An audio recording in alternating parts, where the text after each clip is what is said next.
Rádio CT apresenta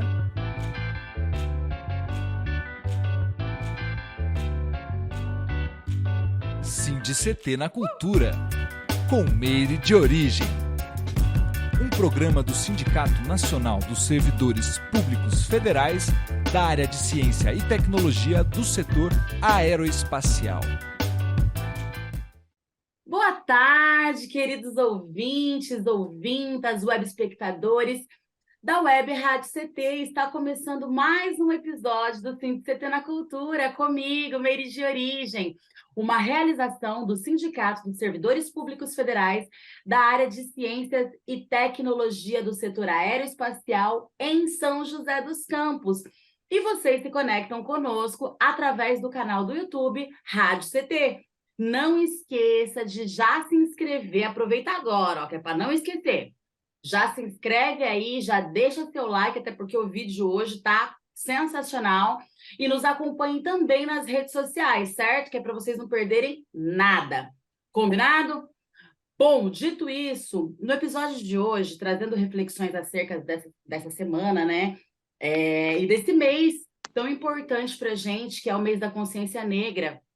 Hoje eu converso com ela, que é cientista social, professora da Rede Estadual de Ensino, ativista do movimento negro, escritora e produtora cultural, a professora Luciana Brauna. Seja muito bem-vinda, Lu!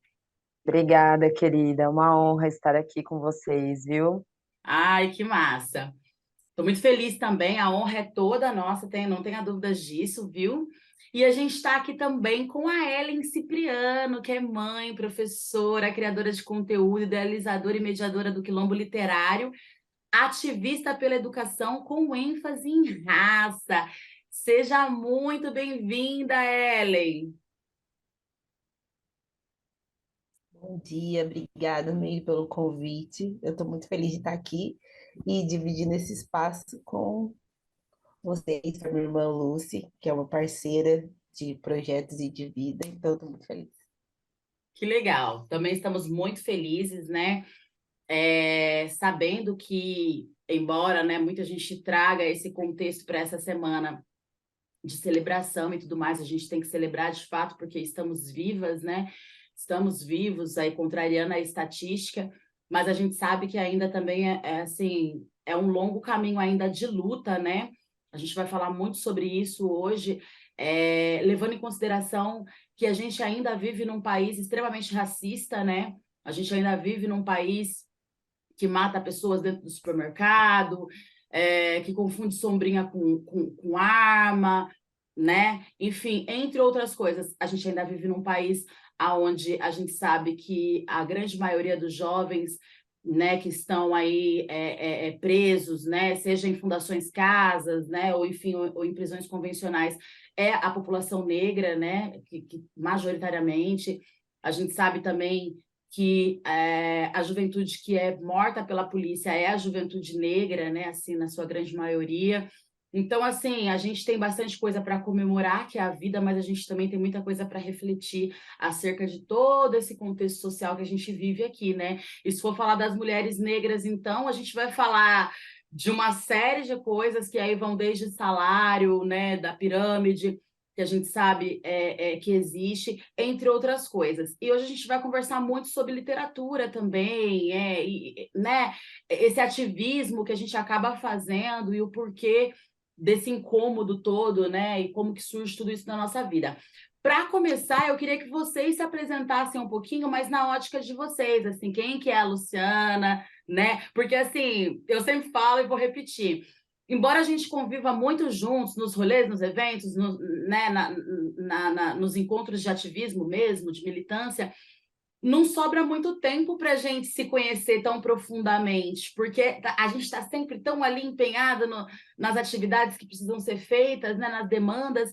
Então, assim, eu falo que até, inclusive, como artista, também é a mesma coisa. A galera, às vezes, conhece meu som há muito tempo, mas não conhece a Meire, muitas vezes, porque a gente não sobra tempo, de fato, para a gente poder debater. E esse programa, né, ele tem essa característica, esse é o objetivo da gente se conhecer mais profundamente, e saber um pouco mais, né, do que a gente faz e de como que é para a gente fora dos bastidores, né?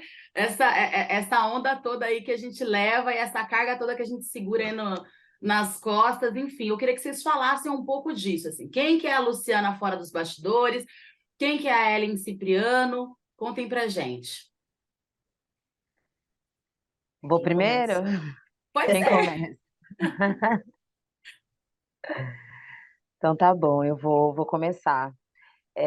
Bom, ficou faltando, né, colocar também na minha bio, é algo que é de fundamental importância na minha vivência, acho que é um elemento central que tem a ver com a maternidade, né? Eu também sou mãe de duas meninas, uma já é adolescente, fui mãe adolescente também, e tenho a mais novinha, que é um bebezinho de 1 ano e 2 meses. Então, principalmente nesses últimos 2 anos, a questão da maternidade, ela tem me atravessado muito de diversas maneiras, a ressignificar a minha concepção de mulheridade, né, também. Então, a Luciana Brauna, ela é mãe, ela é educadora em muitos sentidos, né, eu faço educação dentro da instituição escolar de ensino, né? Eu atuo na rede estadual de ensino já está fazendo 10 anos já, mas a minha atuação ela vai além dos muros da escola, né? Desde 2017 que eu tenho aproveitado dessa minha facilidade em traçar diálogos, né? Enfim, trazer essa temática da superação do racismo, de compreender os processos históricos sociais que acabam desembocando nessa realidade tão cruel que você mesma trouxe aí para nós. É, e eu faço palestras com esse viés, né, na luta contra o racismo em vários espaços. Já dei palestra em fábrica, já dei palestra em eventos, né, em espaços de cultura, enfim, em qualquer lugar onde haja possibilidade de escuta sincera, para a gente fazer esse diálogo, né, e buscar aliados, eu procuro ocupar, né? Então, eu faço esse papel aí de educadora há longos anos. Além disso, a Luciana sempre gostou muito de escrever. Eu sempre fiz da escrita assim um lugar de refúgio dos meus questionamentos, das minhas angústias, das crises, das violências que a gente sofre ao longo da vida. No entanto, isso era algo muito íntimo, assim, algo que eu nunca compartilhei, até porque hoje eu tenho a noção que isso era parte desse silenciamento que é operado nas mulheres negras, né, para que a gente sinta que a nossa voz não seja tão importante, que as nossas experiências não sejam tão validadas, a tal da autoridade discursiva, né? Então eu não tinha dimensão do poder da minha fala própria. Eu sempre aprendi a manejar esse contexto da língua para poder falar e trazer os referenciais teóricos dos pesquisadores, dos sociólogos, mas nunca da Luciana.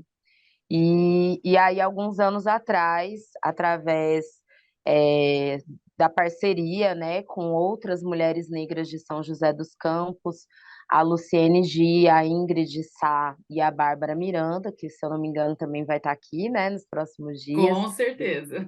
Beijo, querida.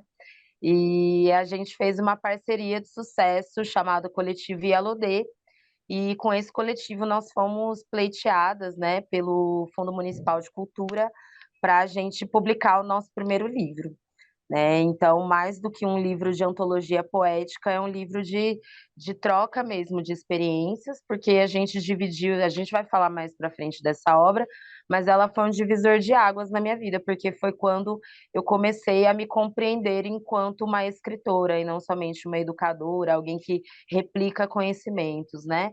Mas alguém que também produz conhecimentos, produz saberes, tem uma narrativa, uma história, e eu comecei a me entender, né, também enquanto escritora E assim, mulher negra, né, gente? Mulher negra mãe é tudo um pouco. Então, além de educadora, eu sou escritora também. Por conta desse projeto, comecei a me aventurar também na experiência da produção cultural. E atualmente também estou vendendo umas peças de roupa plus size, então estou me tornando uma brecholeira também. Então, assim, o que a gente precisar fazer para garantir a nossa sobrevivência e a sobrevivência dos nossos, a gente acaba fazendo. Então fica até difícil de responder, porque somos plurais, né? Somos muitas em uma só, né? Mas é mais ou Total. menos por aí. Total, muito incrível você falar sobre isso, porque eu tenho certeza que outras mulheres estão nos assistindo, e homens também, né? Porque acaba sendo um contexto aí, né? Que é isso, né? A gente está aí lutando para sobreviver. Visto também que a gente está saindo, entre aspas, de uma pandemia, bem entre aspas, porque a gente sabe que a Covid aí já está de novo nos assolando aí, meio, a gente já está novamente com esse medo, né? Enfim, da Covid, mas teoricamente saindo de uma pandemia, porque hoje a gente tem uma vacina, né, que já garante uma certa, né, essa certa segurança, vamos dizer assim. E a gente sabe que nesse período a população negra e periférica foi a população que mais sofreu, né? Foi a população e também aí lembrando que a gente também tem essa questão do governo que a gente vive, né, nos dias atuais, que também garantiu aí que a gente voltasse para essa linha de pobreza e miséria. A gente sabe que a população mais afetada foi realmente a população negra, né? A população negra e periférica. Então, assim, é bacana a gente falar sobre isso, que a gente está aqui, né, fazendo esse mar de coisas, porque é sobre isso mesmo. Eu acho que todos nós um pouquinho, tá vivendo um pouquinho disso, né? E viveu durante essa pandemia. Já conversei com gente aqui, artista, que, eu tava de Uber, eu tava de não sei o quê, eu tava plantando bananeira para sobreviver aí durante esse processo, porque também sem trabalho, sem, né, as coisas tudo fechadas. Então, assim, várias solidões também, várias depressões, a gente vai falar sobre isso também. Então, acho que é massa a gente colocar isso. Eu acho que é muito bacana trazer vocês para falarem sobre isso, porque vocês são pessoas da gente, né? A gente está falando de pessoas, né? E eu acho que isso aí é uma representatividade, vai tocar com certeza todas as pessoas que estão nos assistindo. Aliás, quem estiver aí com a gente, já vai mandando aqueles emojis, vai mandando aquele feedback aqui, aquela energia massa pra gente, certo? E não esqueça de seguir as redes sociais, a gente vai deixar aqui embaixo no rodapé e também a gente vai deixar na descrição desse vídeo. Ellen Cipriano, maravilhosa, fala pra gente, quem és tu? Ai, meu Deus, quem sou eu? Mano, eu sou uma pessoa muito divertida, eu sou uma pessoa muito alegre. As pessoas acham que eu não tenho problemas, porque basicamente eu tô sempre assim, dando risada. Tô me fudendo por dentro, tô toda cagada, mas assim, é muito difícil eu externalizar, embora eu acho que seja normal, compreensível, aceitável e até incentivado de você demonstrar sua fragilidade, ou de você vivenciar sua fragilidade, suas dores, suas tristezas, porque é normal de ser humano, mas eu gosto de manter uma energia positiva. Good vibes, porém não tóxica. Que mais? Sou debochada, Amo. sou problematizadora, menos do que eu era antes, menos, mas ainda problematizo algumas coisas. Não passo mal quando eu tenho que falar, eu falo mesmo. Não engasgo mais com nada, nada mais que entalado aqui, porque eu já passei muito mal, já tive muita dor de estômago e agora eu não aceito. Sou escritora, eu não coloquei isso na minha mini bio, mas é algo que eu sempre fiz, né? A literatura, ela tem um papel importante na minha vida e escrever acho que foi uma coisa natural para mim. Então, sou escritora também. Gosto de ir nos pagodes. Gosto de viver a minha mulheridade, embora eu seja mãe. E eu gosto de definir muito bem esses dois papéis, né? Entender qual que é a importância de cada um deles. E hoje eu sei que para eu ser uma boa mãe, para eu ser uma boa profissional, tenho que primeiro ser uma boa mulher, tenho que primeiro cuidar de mim. Eu acho que isso é importante, isso é inegociável. Eu venho em primeiro lugar, até na frente do meu filho.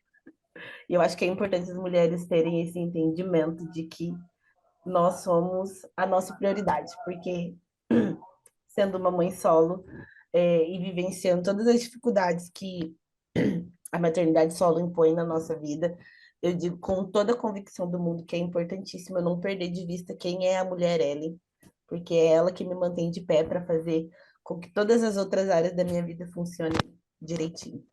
Acho que é isso. Muito bom, maravilhosa. Eu fui me reconhecendo aqui em várias coisas. A debochada. Enfim, é isso, né? Muito Sobre. irônica, né? De qualquer dia eu vou apanhar na rua. Ai, amiga, me convida. Aquelas. Qualquer dia eu apanho. Não para apanhar. Mas Aquelas. tudo bem.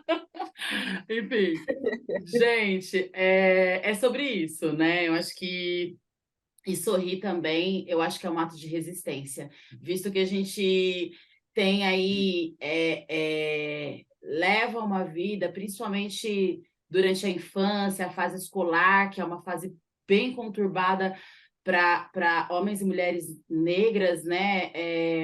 A gente tem aquela questão, né? Desde a questão de cabelo, nariz, todas aquelas coisas, mas tem outras coisas também, a solidão durante essa fase da infância e tudo mais. Então, eu acho que quando você se abre para a vida e você começa a se entender enquanto mulher mesmo e enquanto mulher foda, né? Tipo, tem que sorrir mesmo, né? Porque não? Tem que sorrir Bonita pra muito, caralho. Olha esse né? nariz, olha essa boca. Ah, olha que Deus criou aqui, ó, que para! Ô Lu, fala pra gente aqui. Quando foi que a literatura surgiu na sua vida? Se você lembra, assim, sei lá, a primeira vez? Ou quando você se deu conta que aquilo era literatura de repente? Não sei, porque, assim, eu venho daquela fase do diário, sabe? Eu sempre gostei de diário. Inclusive, assim, gente, muitas músicas minhas foram trechos de pensamentos que eu colocava no diário, sabe? Mas nem imaginava que aquilo era poesia, que aquilo era, enfim, daria música um dia, enfim, né? Sem pretensão nenhuma. Mas eu escrevia mesmo para me desafogar, né? E eu me identifiquei muito com o que você falou. A escrita ela entrou muito na minha vida, o rap, a poesia em si entrou muito na minha vida, nesse sentido mesmo de externar as paradas para não enlouquecer, né? Inclusive, eu tenho um programa que se chama Diva da Periferia, que eu falo um pouco sobre isso, porque existe essa carência, né, dos cuidados com a saúde mental da população preta, da população pobre, né, periférica. E isso não é dado para a gente. Então a gente fica ali se remoendo com uma série de coisas, não sabe o que fazer. E a escrita, a poesia, ela é uma aliada muito forte nesse sentido, né? Eu vejo que ela possibilita que você coloca para fora. E a cada vez que eu escrevi ali, seja no diário ou depois que eu entendi enquanto poesia aquilo, era como se eu tivesse me curado, assim, sabe? Até hoje funciona dessa maneira, assim. Era como se eu tivesse expurgado, né? Enfim. E eu queria que você falasse um pouquinho de como surgiu na sua vida e como você avalia esse salto nos últimos anos da literatura preta, no sentido, inclusive, de publicações. Né? Queria que você falasse um pouco disso para gente. Tá. Bom, a, o hábito enquanto leitora começou meio bem antes da minha alfabetização, né? Minha mãe sempre gostou de ler, muito inspirada no meu avô, que lia muito também. E aí minha mãe, ela sempre teve esse hábito, né, de leitura em casa. Então é aquela coisa do exemplo mesmo, né? Minha mãe lia, e ela estimulava que eu trouxesse livros da biblioteca da escola. Eu tenho lembranças de muita, assim, de tenra idade da minha mãe chegando. Minha mãe foi mãe solo também. E eu lembro dela chegando muito cansada do trabalho, mas nunca deixando de cumprir ali o nosso momento de leitura antes de dormir. Enquanto eu não sabia ler, era ela quem lia, depois eu que lia para ela. Quadrinhos também, né? Acho que muita gente começa a ler através dos quadrinhos. Turma da Mônica, né? Na época. E, e assim, evidentemente que leituras, né, eu sempre gostei de ler, então isso sempre esteve presente, mas é aquilo que eu e a Ellen estávamos conversando essa semana, uma leitura completamente esvaziada de representatividade, né? Você não se reconhecer em nada, desde a revista Capricho ao gibi da Turma da Mônica na época, até qualquer forma de literatura um tanto mais densa, né? Para aquele momento, né? Para o jovem, para a menina jovem que está acessando a literatura. Então, é, é algo que você vai fazendo por gostar, só que isso também impacta na questão da projeção da sua autoimagem, né? Porque se é algo que você não se reconhece, você vai buscar replicar aquilo que você gostaria de ser. Então, como alguém que cresceu na geração Capricho, e eu acho que vocês são contemporâneas de mim nesse sentido, revista Capricho, a gente quer ser outra coisa, né? Então, a experiência aí do colorismo no Brasil faz com que nós, mulheres negras de pele mais clara, tenhamos essa possibilidade de tentar o tempo inteiro apagar, né, a nossa ancestralidade, se embranquecer. Então, é alisar o cabelo, fazer dietas. Eu lembro de fazer dietas desde muito cedo para caber nesse padrão. Então, isso vai gerar em mim muito sofrimento que eu vou acabar trazendo para a escrita. Então, a escrita, ela sempre foi esse espaço mesmo para desopilar esse sentimento de descontextualização mesmo, né? Que eu cresci é, por também ter crescido num espaço um espaço que já não era da periferia, né? Eu costumo falar isso em todos os lugares que eu vou, assim, é importante a gente saber, porque assim como a Angela Davis fala, né, que a gente precisa fazer o recorte de gênero, raça e classe, né? Na minha família, a experiência da fome, graças a Deus, ficou na geração da minha avó. Meu avô e minha avó conseguiram garantir uma experiência que permitiu que a graduação ela fosse experimentada pela primeira vez na geração da minha mãe e do meu tio. Então, quando eu já nasci num contexto de melhora das condições da família. Minha mãe, ela é servidora aposentada da Unesp, e eu cresci dentro de uma universidade pública num curso de odontologia. Então, esse era o contexto da minha educação, né? Uma universidade completamente embranquecida, é, que ainda não tinha experimentado as políticas de ações afirmativas.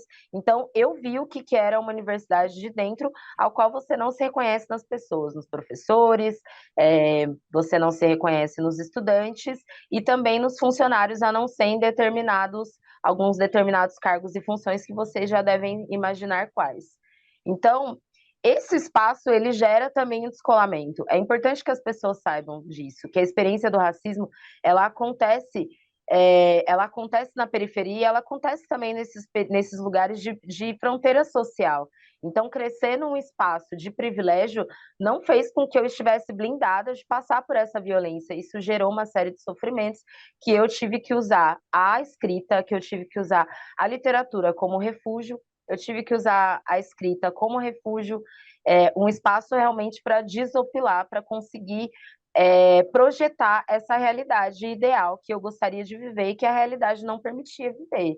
Então, a experiência do isolamento, a experiência da violência cotidiana, a experiência da solidão, enfim, todas essas experiências, elas me acompanharam também, né, inicialmente com a experiência do diário, que eu também fazia o diário, e mais para frente escritos. No entanto, é curioso pensar que eu poderia ter um acervo muito grande de palavras com o olhar daquele momento, né? Porque eu acho que a escrita do agora ela é muito potente.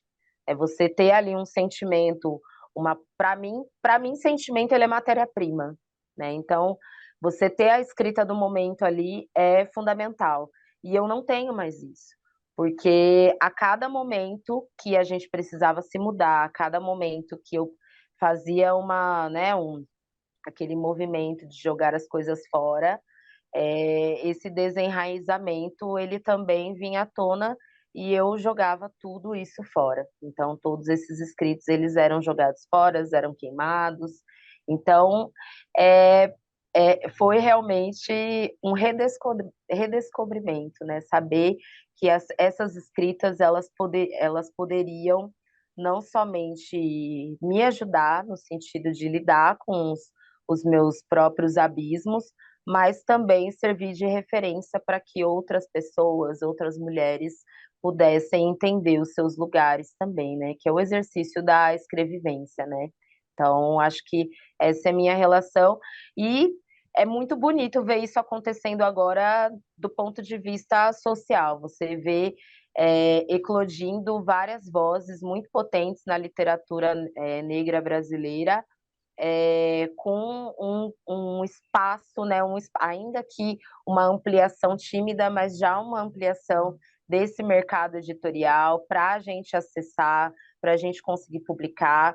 Mas eu vou dizer para você, ainda é muito difícil porque nós somos tratados como nicho de mercado. Então, para você conseguir publicar numa editora de renome ou mediana que seja, você precisa trazer um ineditismo, algo próprio, né, dessa indústria cultural.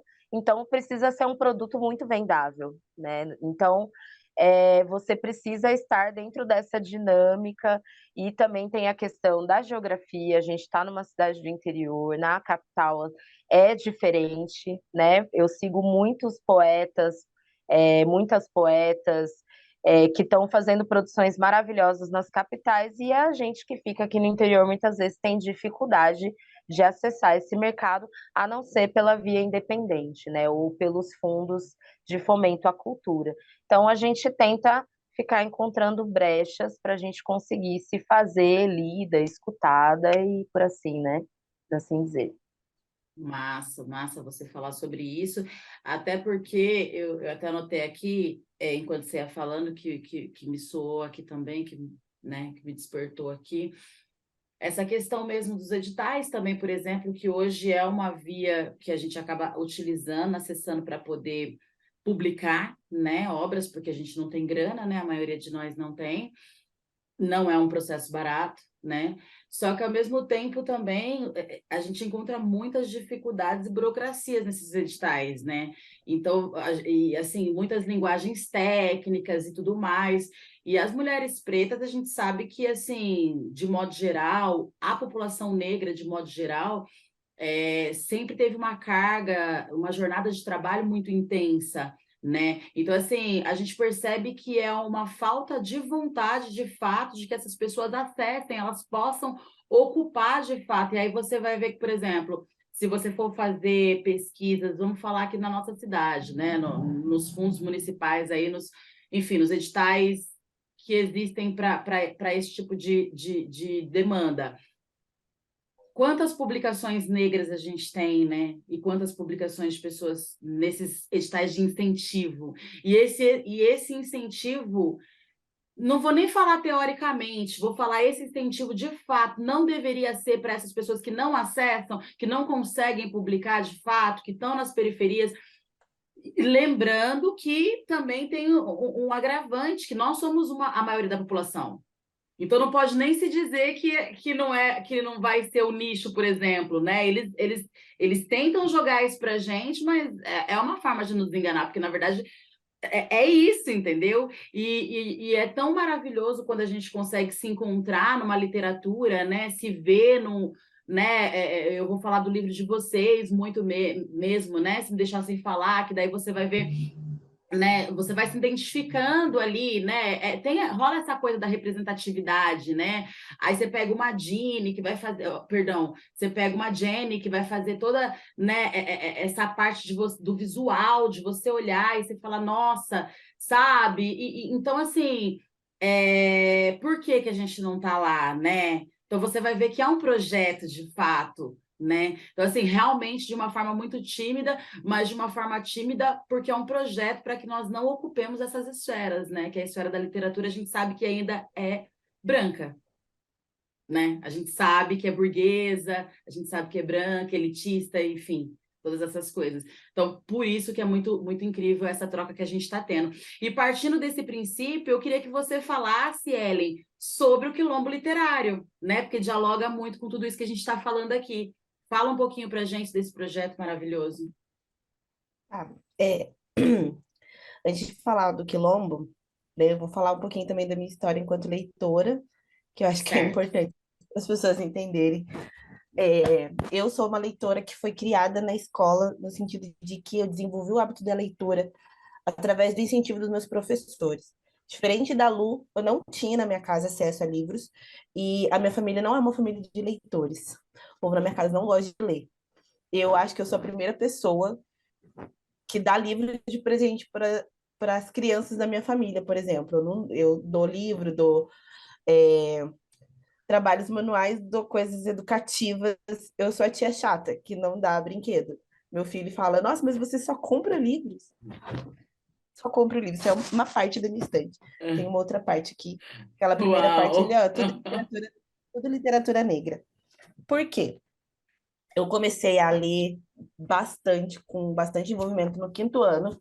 E aí a gente tinha sala de leitura. E a escola foi o lugar que eu emprestava livro, né, na biblioteca da escola, porque eu não tinha dinheiro para comprar. E foi importante para mim, porque eu desenvolvi o hábito da leitura, eu desenvolvi minha oralidade, eu aprendi palavras, vocabulário extenso. E isso tudo foi grande parte por conta das leituras que eu fazia na escola.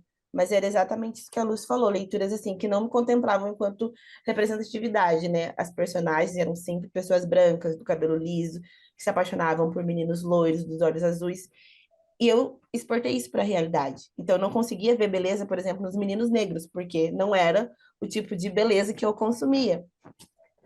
Então, foi assim, um processo muito doloroso de depois de muitos anos de leitura, que a leitura era um refúgio para mim, porque eu também tive esses meus episódios de solidão, de não me conectar com os grupos, e a leitura era o meu refúgio. Então, assim, eu comecei a descobrir a literatura negra de 2016 para frente. Eu já era uma mulher. Então, assim, é muito pesado. E nesse processo eu comecei a participar de grupos de leitura, de rodas de conversa.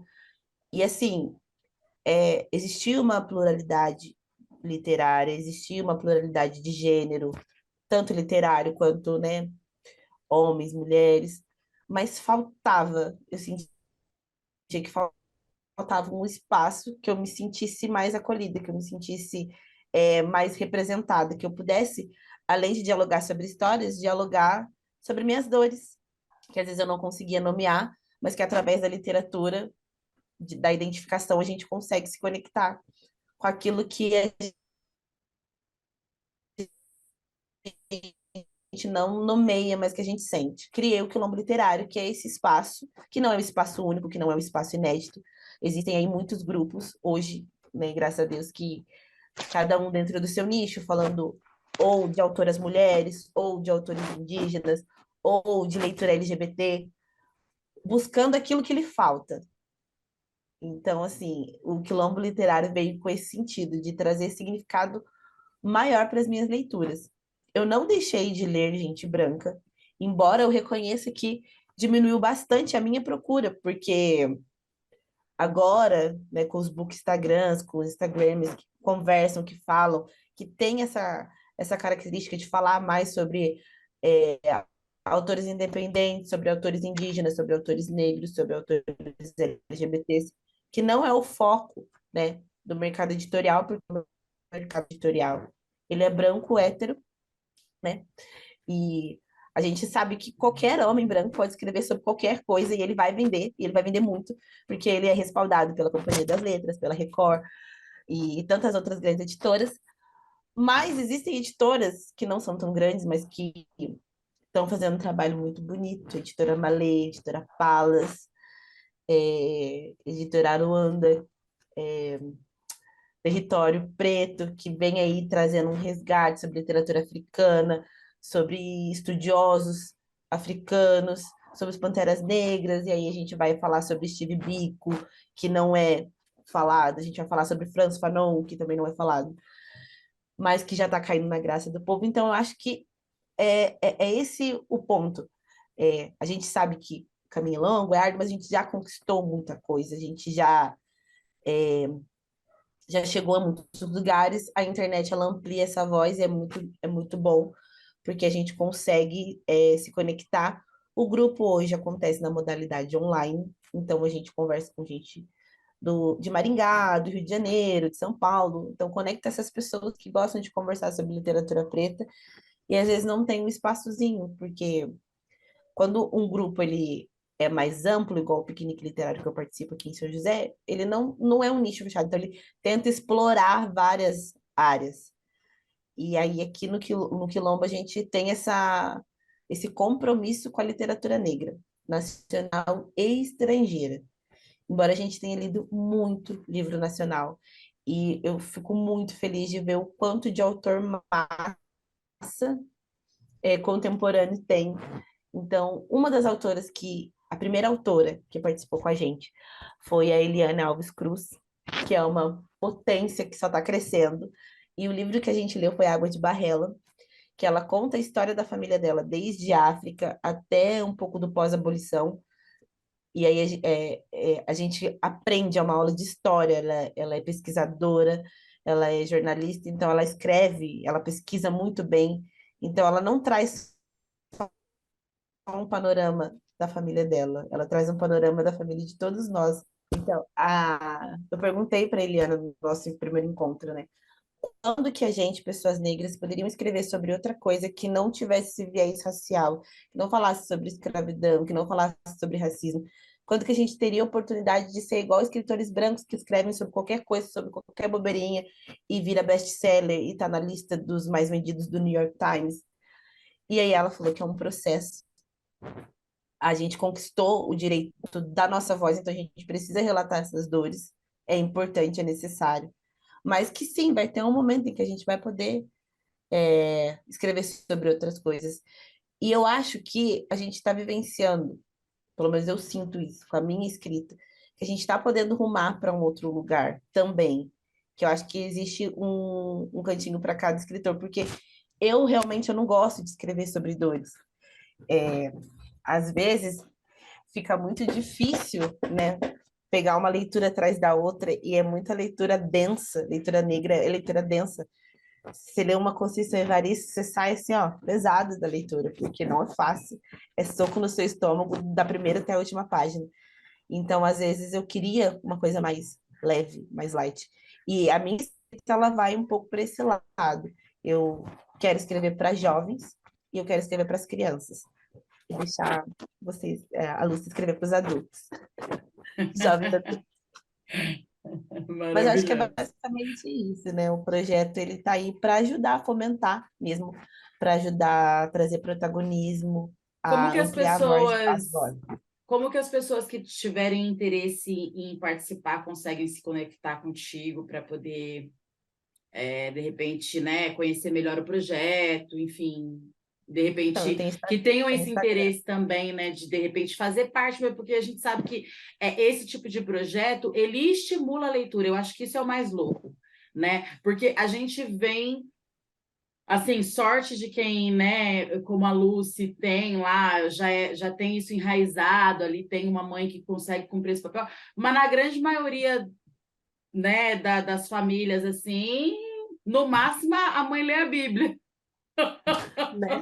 na hora de dormir, Exatamente. que foi o meu caso, e olha lá, entendeu? Quando tinha tempo, porque minha mãe trabalhou de faxineira a vida inteira, né, empregada doméstica, então tinha muito aquela coisa dela dormir nos empregos também, então às vezes eu nem via a minha mãe, né?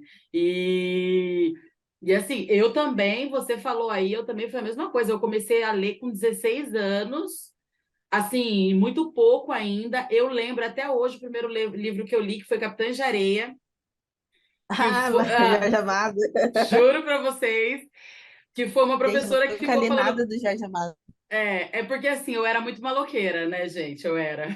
Eu era ótimo.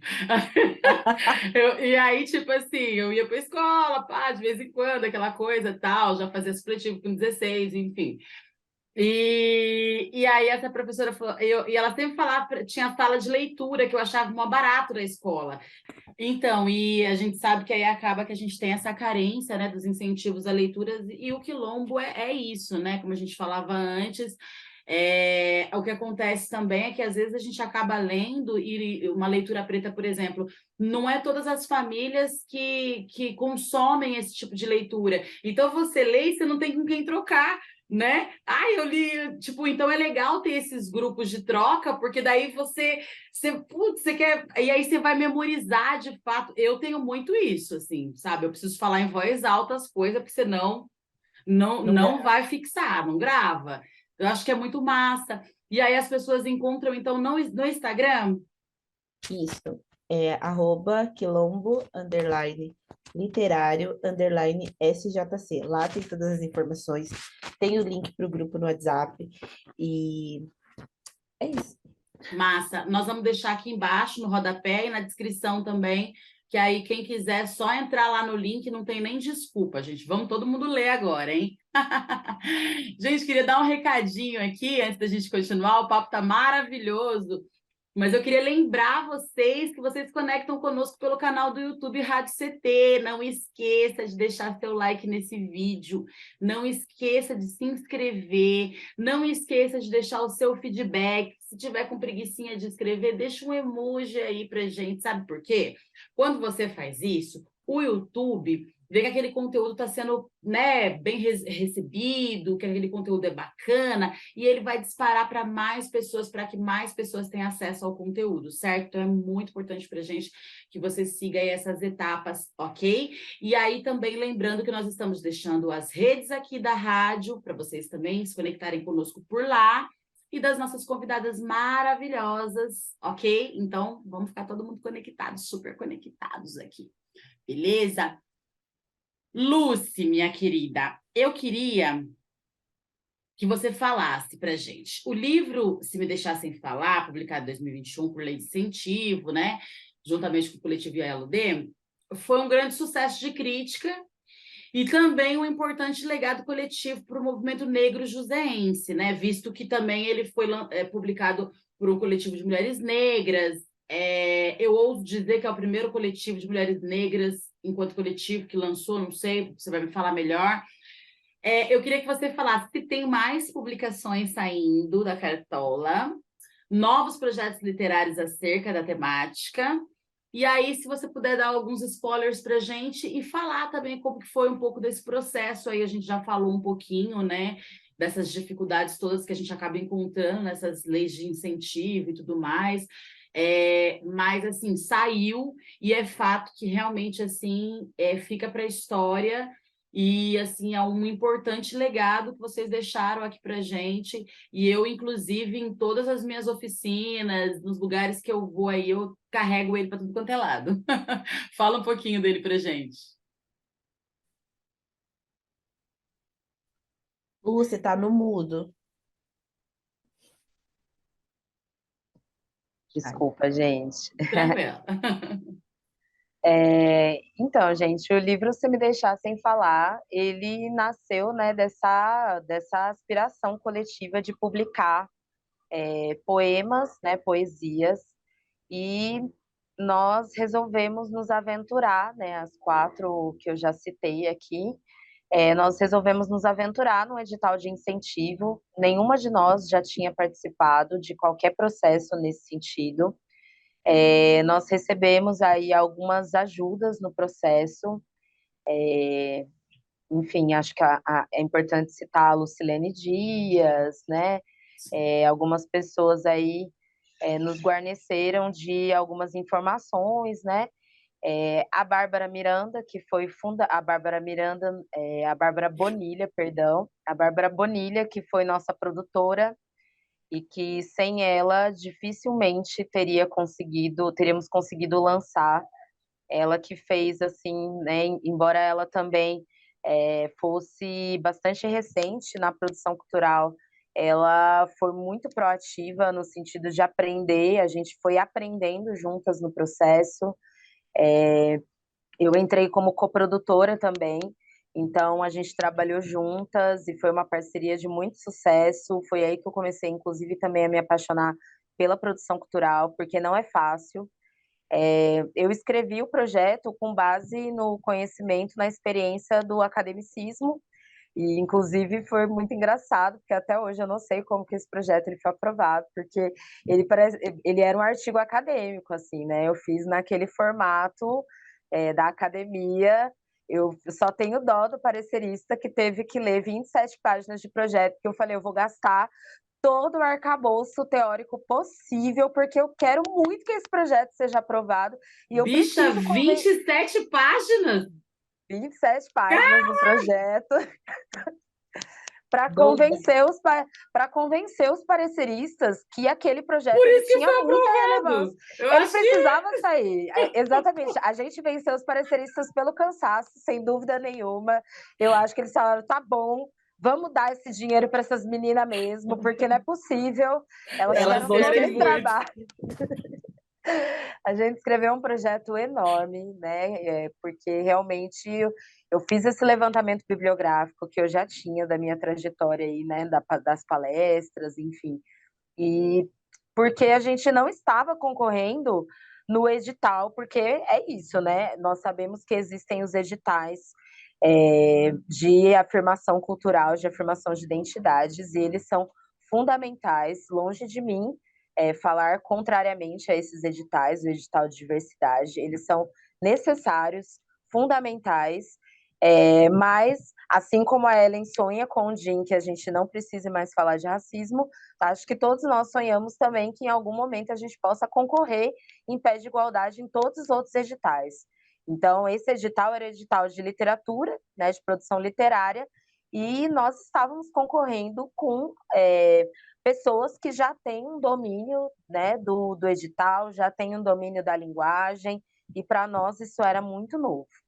Então, a gente escreveu esse projeto totalmente desconectado da realidade, né, da escrita do projeto cultural, mas que no fim das contas deu certo. Ele foi aprovado nesse edital de publicação em segundo lugar. Fico, assim, acho importante reforçar isso, porque realmente é uma conquista para nós, né, não só para as escritoras, mas para todos nós, né, pessoas negras de São José.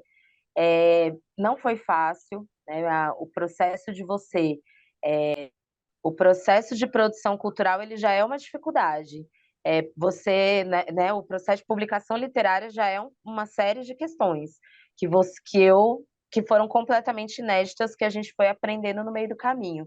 E você fazendo isso por dentro de toda a burocracia, que em partes é importante, e em outras partes também é para dificultar o acesso, e a gente teve que dar um jeito de conseguir transitar nesse espaço de entrega de documentos, de prestações de contas, enfim, deu tudo certo, foi publicado o livro, realmente o livro ele é muito bonito, né, a parte gráfica dele, né, com as ilustrações da Jennifer, é muito bonito, ele é visual. A gente pensou na estrutura do livro, ele foi dividido em 5 capítulos, que na verdade são 5 eixos temáticos e afetivos que atravessam a vida de mulheres negras de maneira geral.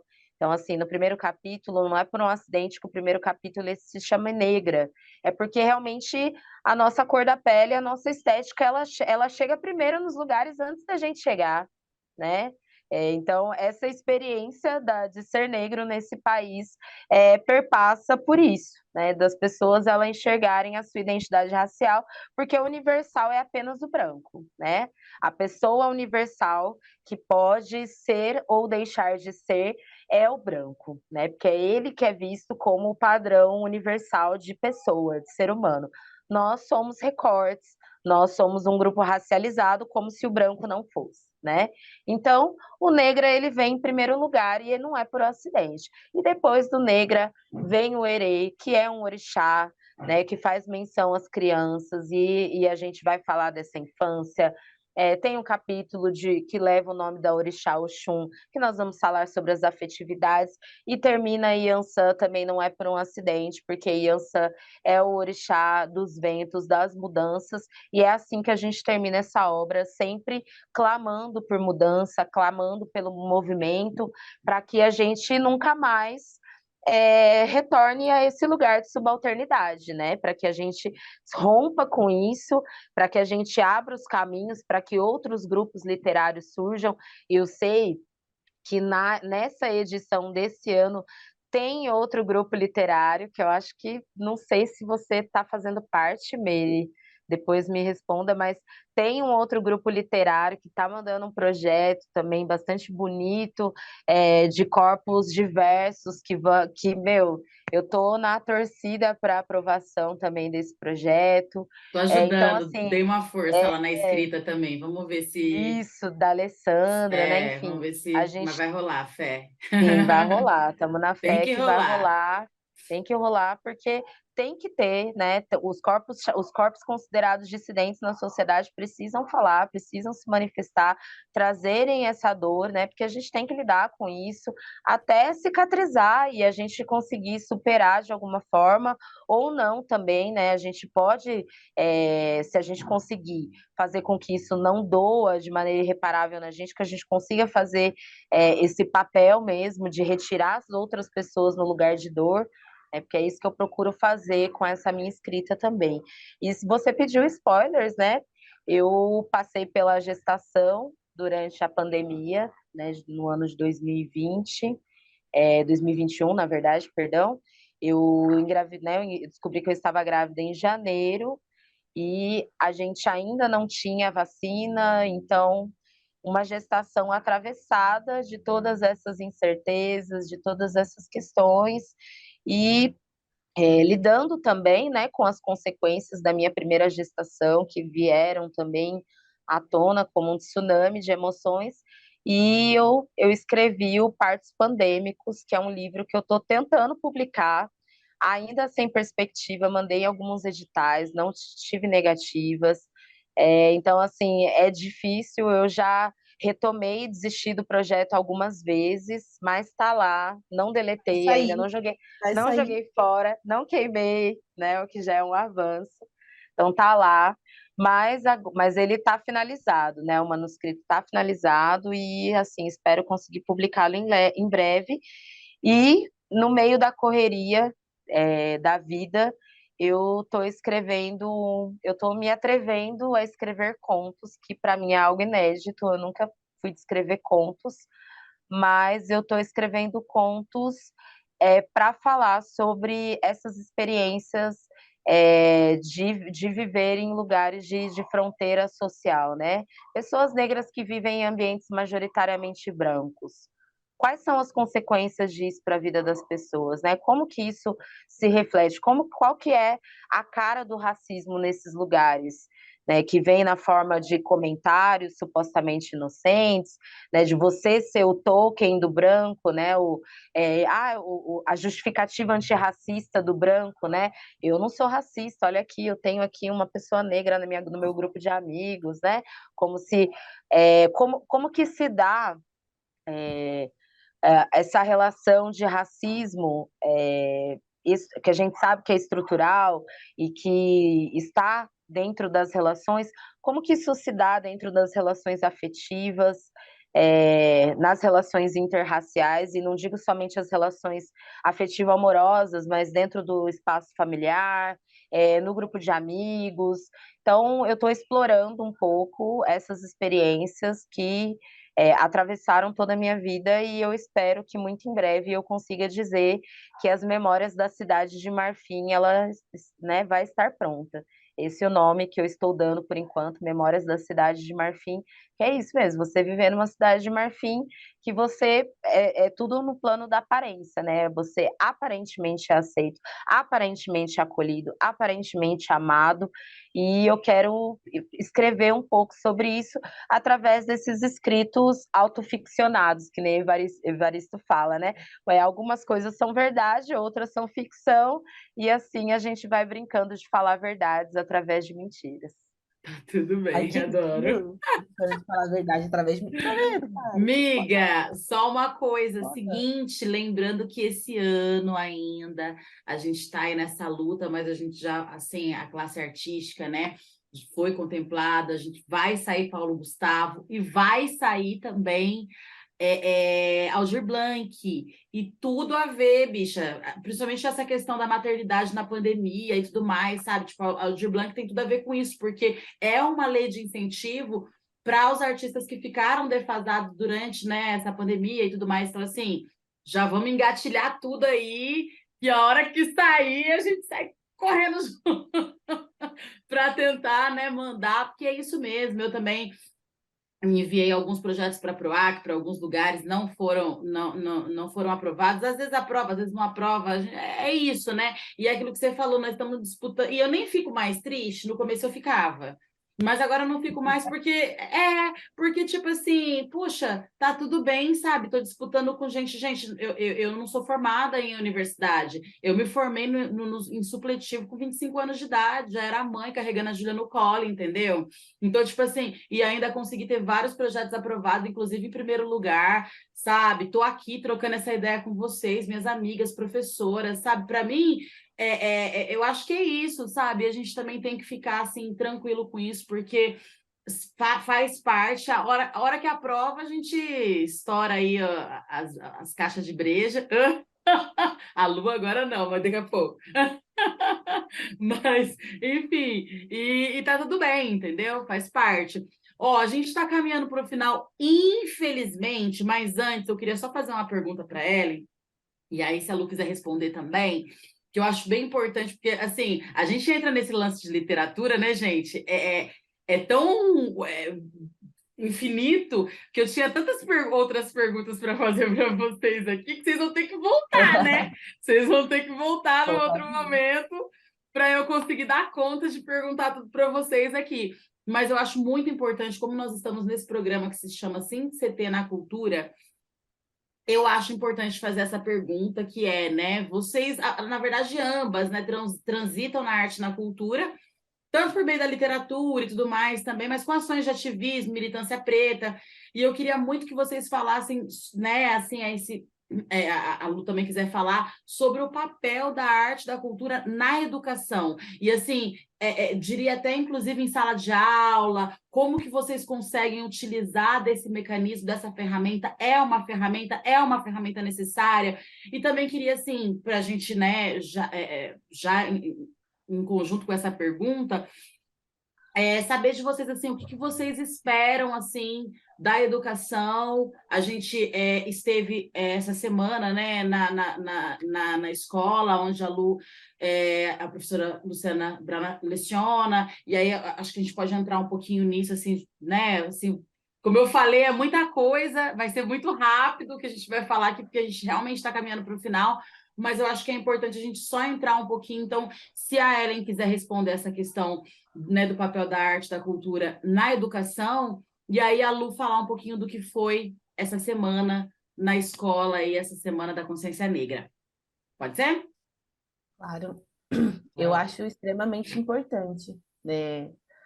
Tanto do ponto de vista social como do ponto de vista de representatividade. As crianças negras na fase escolar, eu acho que é um dos piores momentos para a gente, quando pessoa preta. A gente sofre muita violência na escola e a educação infantil não é diferente. As pessoas têm essa falsa ideia de que crianças pequenas elas são dóceis, boazinhas, são anjinhos, assim, e elas reproduzem muito do que elas vivenciam nos seus lares. Então, elas podem sim ser muito cruéis. E aí, depois no Fundamental 2, eles só vão aprimorando as formas de agredir o colega. É, então, por isso que eu acho que a cultura é importante ela estar nesses espaços, porque ela sensibiliza, ela traz empatia, ela gera reflexão. Esse mês eu estou trabalhando ritmos afro-brasileiros, maracatu, jongo, e é muito gostoso ver eles se envolvendo, ver eles encantados com a dança, com a vestimenta, com as músicas. Eu trouxe uma música de zumbi e eles ficaram doidos. São crianças pequenas, né? De de 1 aninho até 5 anos, então, assim, é uma fase ótima, né? O cérebro é plástico, então eles vão assimilar muito bem essas coisas e eles vão desenvolver essa habilidade de entender que o diferente, que o outro existe, que as crianças brancas, ela têm essa coisa de se sentirem universais, né? Eu vi uma situação na escola em que qualquer sala que eu estou, a criança mais pretinha ou mais escurinha é meu filho. E eu falei, e vocês, então, são todos filhos da professora, já que vocês são brancos e a professora é branca, então porque eles não se enxergam assim. Eles não se enxergam como uma coisa marcada, igual a nossa. Então, eu acho que é importante. Literatura, eu levei um livro para eles da história do tambor, e era um macaquinho e falava de África. Então, assim, é introduzir de maneira bem lúdica, de maneira bem simples, nada muito rebuscado, sabe? Existe uma lei e a lei não é aplicada, e por inúmeros fatores, mas eu acho que o principal é o racismo. Não tem outra desculpa. As escolas, as gestões, os professores acham muita dificuldade em introduzir questões étnico-raciais, é, em deixar de ser estereotipado. Eu fico extremamente incomodada com o fato de que alguns profissionais não se mexem para tentar buscar um pouco mais de diversidade nas suas aulas. Mas, enfim, eu acho que é muito importante, sim. Acho que o que eu espero para a educação é justamente isso. Tem um pouco de utopia, mas tem um pouco de realidade se as pessoas estiverem dispostas a trabalhar. Mas é que a consciência negra seja uma coisa de 12 meses e não de 1 mês. Que a consciência indígena seja uma coisa de 12 meses e não só no mês de abril, sabe? Que a gente possa cada vez mais estar aberto não só para tudo que é eurocêntrico e a gente já está no nosso calendário desde que a escola se instituiu, mas para o que é novo, né? Para o que é diferente. Eu sei que existe aí muito preconceito, muita dificuldade e os professores mais antigos são muito pragmáticos de querer novidade, de querer outras coisas, mas eu acho que é importante a gente, enquanto professores da nova geração, trazer esse respiro, trazer esse fôlego novo, e é isso que eu espero. Muito bom. Maravilhosa. É isso, gente. Arte e cultura como meio de transformação social. Eu, particularmente, acredito que a revolução, que a mudança de pensamento, né, essa utopia, se é que a gente pode dizer assim, né, de igualdade, só vai acontecer a partir da arte, da cultura e da educação. Não tem outra forma para gente, e é isso. Lúcia, fala um pouquinho da semana, a gente já estourou o tempo aqui, mas eu acho que é fundamental você falar, porque assim, eu fiquei encantada, inclusive falei para ela, gente, falei lá, né, inclusive até para os alunos, que né, só por hoje, eu falei, no dia, né, da apresentação, só por hoje eu voltaria para a escola. Aí eu não aguentei, que eles tudo rindo. Porque assim, a escola estava linda. Então, quando eu voltei da licença maternidade, já em março, né, eles já tinham retornado na aula presencial e a gente encontrou uma escola profundamente afetada pela pandemia e pela falta do tempo de socialização, porque a escola não é somente o espaço do aprendizado dos saberes, mas também o aprendizado da competência, a habilidade socioemocional. Então, eu entrei numa sala de aula carregada de preconceitos, de violências, e isso me gerou um incômodo e me gerou um impacto enorme. E aí, em diálogo com mais 3 professoras lá da escola, a professora Lúcia, Maria Lúcia e a Mara, e a gente teve a ideia de fazer uma Semana da Consciência Negra. Eu falei assim: olha, eu até aceito fazer, mas eu não quero ser token, ou seja, eu não quero fazer somente para cumprir o protocolo, para tirar foto e fingir que foi feito um trabalho realmente significativo. Então, eu escrevi um projeto, falei, vou aproveitar aí os conhecimentos da área da cultura, que são Olha fundamentais, aí a cultura na né? Então, educação. exatamente, eu escrevi o projeto, apresentei para a gestão, eles abraçaram prontamente. Nesse sentido lá, eu sou muito privilegiada, porque eu estou numa gestão que se não perfeita, busca desenvolver a possibilidade de desaprender para reaprender, né? E eles receberam, acolheram o projeto, inseriram na pauta do replanejamento para o segundo semestre. Então, lá em julho, eu fiz uma apresentação dos professores do livro, que eu escrevi na pandemia, e aproveitei, né, o ensejo para convidá-los para esse projeto. E os professores, eles também acolheram. Eu falei assim, olha, a ideia da Semana da Consciência é que não vai ser apenas tarefa do professor de Sociologia, de História. A ideia é a gente trabalhar as relações étnico-raciais nas 4 áreas do conhecimento, e atravessado por todas as matérias, né, os chamados componentes curriculares. Então, cada professor, tudo bem, você não vai conseguir desenvolver com todas, mas você é representante de uma turma, com aquela turma que você é representante, você vai desenvolver um projeto que vai articular a sua área com a temática étnico-racial. E, para minha surpresa, todos os professores toparam o desafio. Nesse processo, a gente construiu esse evento, né? Porque aí a Semana da Consciência Negra, ela seria a culminância, né? De todos esses projetos acontecendo ao mesmo tempo. Então, a semana ela foi um projeto guarda-chuva que acolheu todos os outros projetos e foi um sucesso, vários convidados de fora, os próprios alunos produziram, inclusive a querida Ellen Cipriano estava presente nessa programação, falou sobre a importância da leitura, trouxe essa vasta experiência aí com o Quilombo para os nossos estudantes e muitas outras coisas mais aconteceram e, enfim, a escola não é a mesma de antes. Foi muito importante ver vários professores descobrindo, inclusive na sua matéria, a possibilidade de trazer essa temática. A gente pesquisou juntos, a gente estudou juntos, a gente criou, elaborou, saiu, eles pintaram, eles, enfim, produziram, fizeram oficinas de bonecas, eles cozinharam, trouxeram essas referências na gastronomia. Enfim, foi um projeto incrível e que, sem dúvida nenhuma, fez história na comunidade do Novo Horizonte, aqui na Zona Leste de São José dos Campos.